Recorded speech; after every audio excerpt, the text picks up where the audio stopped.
You've seen the pictures. Piles of worthless cash in the Weimar Republic.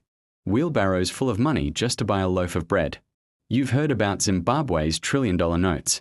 And then you see today's headlines. Central banks announcing new policies, printing more money, manipulating interest rates. It feels like we are living in two different worlds.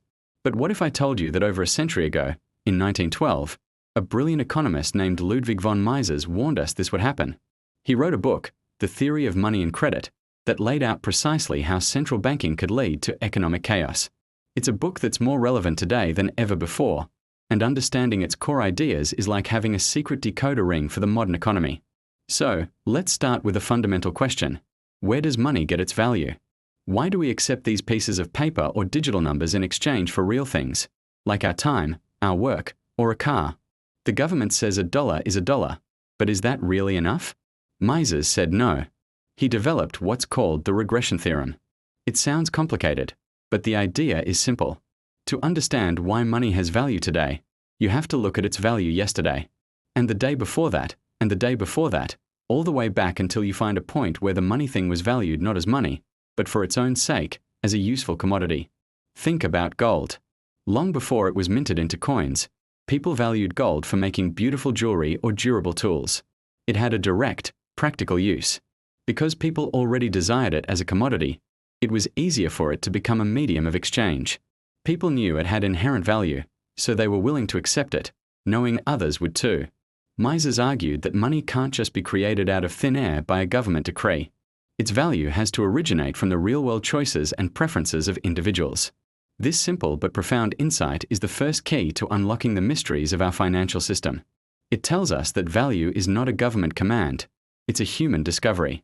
Now, let's dive into the banking system, where things get really interesting. Mises makes a crucial distinction between two types of claims to money. The first is a money certificate. Imagine you drop your coat off at a coat check. You get a ticket. That ticket is a claim to your specific coat. The coat check can't just give out more tickets than they have coats. A money certificate, in Mises' view, should work the same way. If you deposit an ounce of gold, you get a certificate that represents that specific ounce of gold. It's a 100% back claim. But then there's something else, which Mises called fiduciary media. This is where the magic happens. Let's go back to the coat check.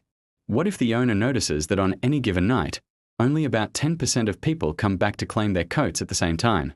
He thinks, I have 100 coats in the back, but I could probably print and sell 900 extra tickets to people who need a coat for the night. As long as not everyone shows up at once, nobody will know.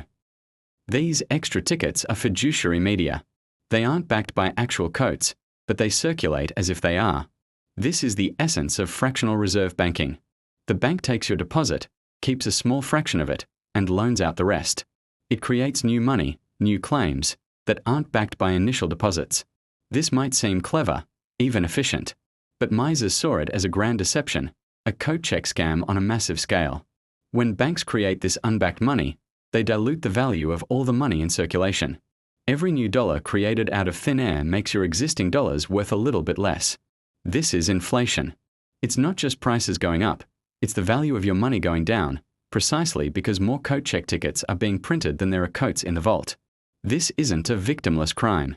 It's a hidden tax on everyone who saves money, quietly transferring wealth from savers to the first recipients of the new money, which are often governments and well-connected institutions. So, what happens when a central bank, working with this fractional reserve system, decides to push interest rates artificially low? This is where Mises explains the boom and bust cycle that plagues our economies. Interest rates are not just the cost of borrowing, they are a vital price signal. They reflect society's time preference, how much we value things now versus in the future. A high interest rate means people prefer to consume now, so there's less real savings available for long-term projects. A low rate signals that people are saving more, freeing up resources for future-oriented investments. When a central bank artificially lowers rates, it sends a false signal to the entire economy.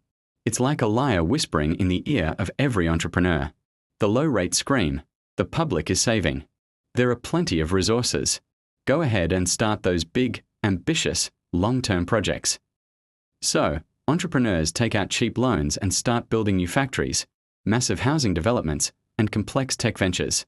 A huge economic boom begins. Everyone feels richer, jobs are plentiful, and the stock market soars. It looks like a golden age, but it's a phantom boom, built on a lie. Mises used a powerful analogy to explain this: the master builder. Imagine a builder is hired to construct a large building. He's told there's a huge stockpile of bricks available, enough to finish the entire project. So he draws up ambitious blueprints for a grand skyscraper and starts building. But halfway through, he discovers the report was wrong. There were only enough bricks for a small cottage. He has used up all the real resources on the foundation of a project that can never be completed. He has no choice but to abandon it. The half-finished skyscraper stands as a monument to his miscalculation. This is exactly what happens in the economy. The artificially low interest rates made entrepreneurs believe there were more real savings, more bricks, than there actually were. They started all these long-term projects, called malinvestments, that cannot be sustained. Eventually, reality hits. The resources aren't there. Prices for raw materials and labor get bid up, projects stall, and businesses realize they made a huge error.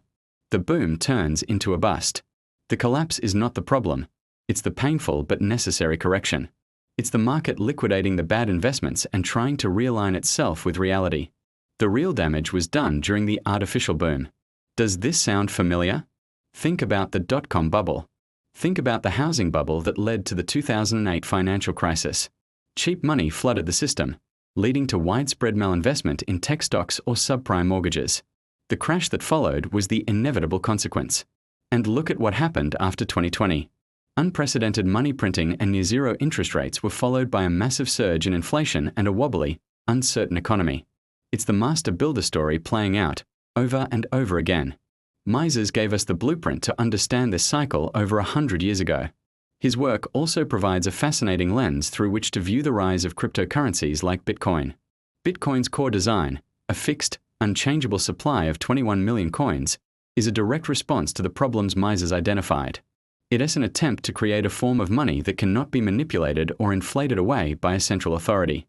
Whether it succeeds or not, its very existence is a testament to the enduring power of Mises' critique of central banking and fiduciary media. In the end, Mises' message is a stark warning. He concluded the theory of money and credit by stating that there is no means of avoiding the final collapse of a boom brought about by credit expansion. The only choice is whether the crisis should come sooner, as the result of a voluntary abandonment of further credit expansion, or later, as a final and total catastrophe of the currency system involved. It's a sobering thought. His work isn't just an old economics textbook. It's a timeless guide to understanding the financial world we live in, the hidden forces that shape our lives, and the profound dangers of building our prosperity on the shaky foundation of artificial credit. Thank you for watching. If this gave you a new perspective, don't forget to like and subscribe for more deep dives into the ideas that shape our world.